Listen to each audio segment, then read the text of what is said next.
il y a une nuit dont je me souviens encore. 3h47 du matin. Mon compte venait de passer à 0 et la seule pensée que j'avais, c'était pas « j'ai perdu de l'argent ». Mais c'était « qu'est-ce que je vais dire aux gens ?» Là, j'ai compris que je n'avais jamais tradé pour moi. Est-ce que tu as déjà atteint quelque chose et ressenti du vide à la place de la fierté ? Pas de la tristesse ni de la déception, je parle d'un vide. Comme si l'arrivée était une pièce sans fenêtre, que c'était prévisible et que cet objectif était qu'un simple prétexte pour avoir une journée remplie. Cette vidéo parle de ça, elle parle de toi, de nous et au final de l'humanité tout entière. Il y a quelque chose qu'on ne dit pas assez sur l'ambition. Elle ne naît pas dans les salles de classe, ni dans les livres de développement personnel. C'est ça qui donne confiance pour grandir.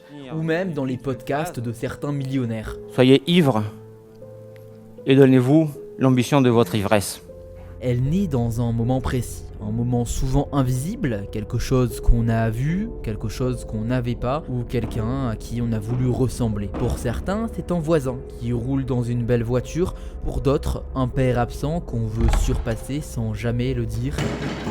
Et pour d'autres encore, c'est juste une honte, silencieuse, collante de là d'où on vient.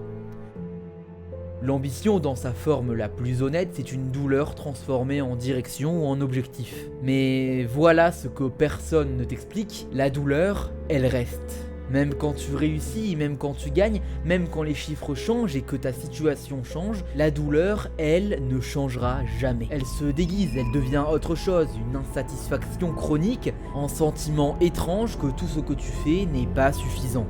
Et au final ne le sera jamais.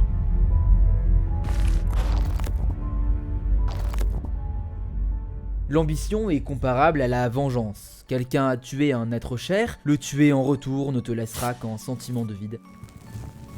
L'être cher n'est pas revenu. Je vais te parler d'un homme que je connais bien, trop bien peut-être. Il n'est pas célèbre, il ne finira jamais dans un documentaire et personne n'écrira de livre sur lui. Mais je parie que tu le connais aussi. Parce qu'il ressemble à beaucoup de monde, il me ressemble peut-être et il te ressemblera peut-être aussi. Cet homme s'appelle Thomas. Et Thomas n'est jamais satisfait. Thomas avait 22 ans quand il s'est fixé son premier objectif. Il avait noté sur un bout de papier ce dont il avait besoin pour devenir libre. Vraiment libre. Ce chiffre, il l'avait gardé pour lui. Comme si le nommer à voix haute le ferait disparaître. Il a travaillé. Plus que ses amis, plus que ses collègues, plus que ce que sa famille lui conseillait de faire, et plus que ce que son corps pouvait endurer. Et 5 ans plus tard, à 27 ans seulement, il a atteint ce chiffre tant rêvé. Ça y est, Thomas était enfin libre. Il pouvait prendre sa retraite à seulement 27 ans, il a pu générer la somme d'argent qui lui permettait de vivre sa vie sans jamais se soucier d'argent ni même de raison d'avoir d'anxiété. Il pouvait enfin être libre.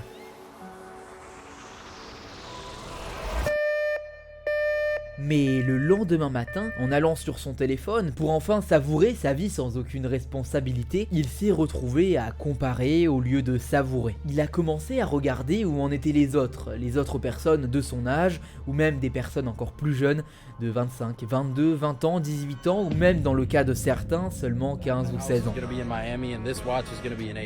Watch indeed turned into an AP. Got the Miami high rise.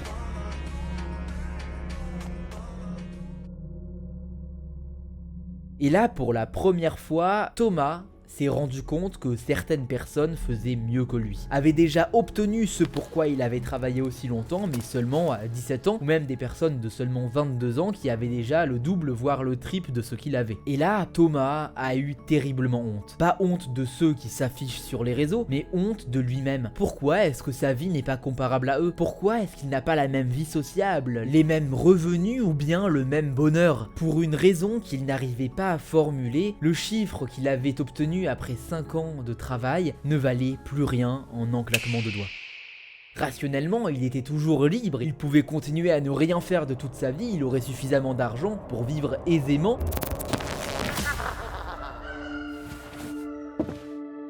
Mais pourtant, ce matin, Thomas a ouvert un nouveau document et il a écrit un nouveau chiffre. Un chiffre bien plus gros. Mais cette fois, ce chiffre n'a pas été écrit pour être libre, il a été écrit pour satisfaire son ambition qui devenait de plus en plus démesurée. Il y a une chose que personne ne dit sur les personnes trop ambitieuses. Ils ont du mal à être là. Physiquement, ils sont là. Mais mentalement, ils ne sont jamais là. Ils sont toujours dans le futur ou bien dans leurs projets ou dans leurs problèmes. Ils sont déjà dans la conversation qu'ils auront dans un an quand ils auront atteint le prochain palier de leur vie. Leurs amis leur parlent et ils écoutent à moitié. Les membres de leur famille leur demandent comment ils vont et ils vont simplement répondre que ça va pour vite passer à autre chose et se focaliser sur ce qui importe vraiment. Ils ont une capacité rare, la capacité à endurer et à apprendre de leurs erreurs sans jamais abandonner. Mais cette capacité a un prix. C'est une prison. Parce que endurer, ça veut dire accepter d'être mal maintenant pour être éventuellement bien plus tard. Et plus tard ne cesse de reculer. Parce qu'au final, plus tard, ce sera toujours plus tard et ça ne sera jamais maintenant. Comme le disait si bien Maître Oogway, hier est derrière, demain est un mystère, mais aujourd'hui est un cadeau. C'est pourquoi on l'appelle le présent. mais bon, on s'en fout. Thomas le sait, le monde récompense ça. Le monde récompense l'endurance. Il dresse des statues aux gens qui ont souffert en silence et qui ont quand même réussi. La société en font des success stories, des documentaires, des livres, des musiques, des podcasts, tout ce qui est possible. Ils se sont revendus, je crois, 150 millions d'euros. Mais ce que ces éléments ne montrent jamais, c'est ce qu'ils ont laissé derrière. Les repas manqués, les anniversaires floutés, les amitiés détruites, les relations piétinées, les nuits à côté de quelqu'un qui dormait pendant que eux avaient les yeux ouverts à 3h du matin en train de calculer, encore et encore. L'ambition a un coût, et ce coût, on le paye souvent beaucoup trop tard. Ce que Thomas vivait a un nom. Dans la psychologie, on l'appelle le tapis roulant hédonique. Le principe est vraiment simple, presque cruel dans sa simplicité. À chaque fois que tu atteins un nouveau niveau de vie, de revenus, de succès, ton cerveau recalibre sa tolérance. Ce qui était extraordinaire hier devient ordinaire aujourd'hui, et l'ordinaire ne suffit jamais. Imagine quelqu'un qui marche vers l'horizon. Il marche, il avance, l'horizon recule, il marche encore plus vite, mais l'horizon recule plus vite, il court et l'horizon court aussi. Personne ne lui a jamais dit que l'horizon n'est pas une destination, c'est une direction.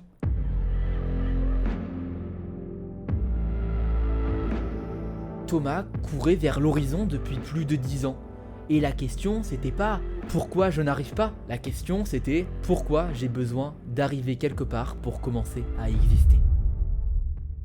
Il arrive un moment à ceux qui ont arrêté de courir où une question surgit. Elle ne crie pas, elle murmure, mais une fois qu'on l'a entendue, impossible de l'ignorer. Pourquoi toute cette course? Pourquoi ce besoin insatiable de toujours plus et plus encore? Et là, pour la première fois, tu t'arrêtes. Pas parce que tu as échoué, pas parce que tu doutes, mais parce que tu te rends compte que cette question a besoin d'une réponse honnête et sincère. Et soyons honnêtes, la réponse fait vraiment peur.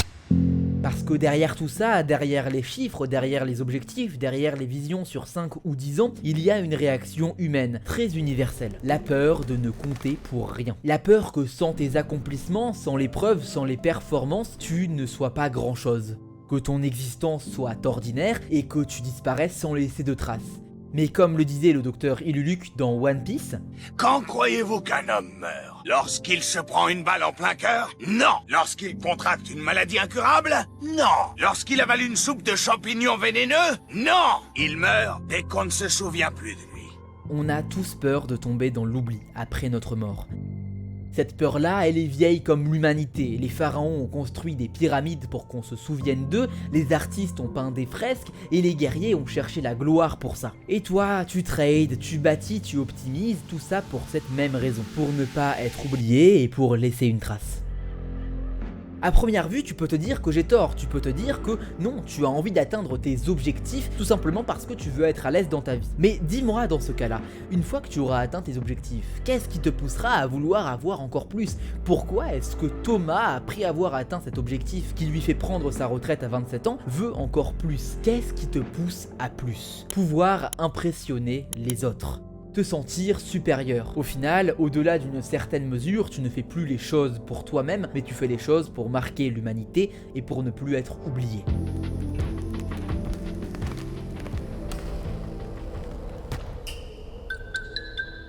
Thomas avait une habitude. Chaque matin, avant même de se lever, il regardait ce que les autres avaient fait. Pas par curiosité, mais par mesure. La comparaison était son étalon, le seul baromètre qu'il connaissait pour savoir où il en était. Et cet étalon avait une propriété particulière. Il était toujours juste au-dessus de lui.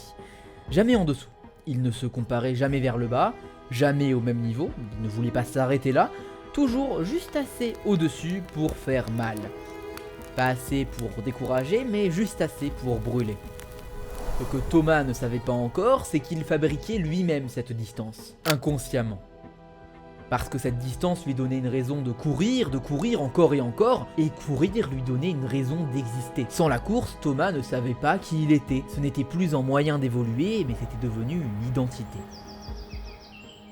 On a tous un Thomas en nous, ce même Thomas qui se lève le matin et qui, avant même d'avoir pris son café ou son petit déjeuner, sait déjà qu'il est en retard. En retard sur quoi?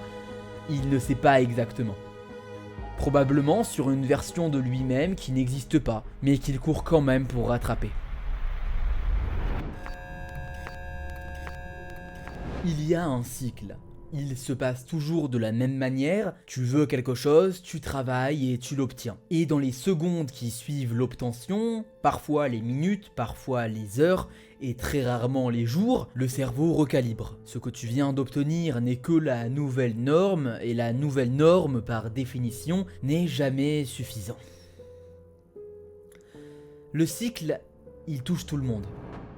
L'étudiant qui a eu son diplôme et qui s'est demandé pourquoi il ne ressentait rien, le salarié qui a eu sa promotion mais qui regardait déjà le bureau du dessus, le parent qui a eu la maison, le jardin, la vie qu'il avait dessinée sur un bout de papier lorsqu'il avait 15 ans, mais qui se demande si c'est réellement ça qu'il convoitait. Le cycle, ce n'est pas une question d'argent, ce n'est pas une question de succès, mais c'est plutôt une question de ce qu'on pense que l'arrivée va réparer. Et la réponse que personne ne veut entendre, c'est que l'arrivée ne répare absolument rien, parce qu'il n'y a jamais d'arrivée avec l'ambition, il n'y a que des nouvelles lignes de départ.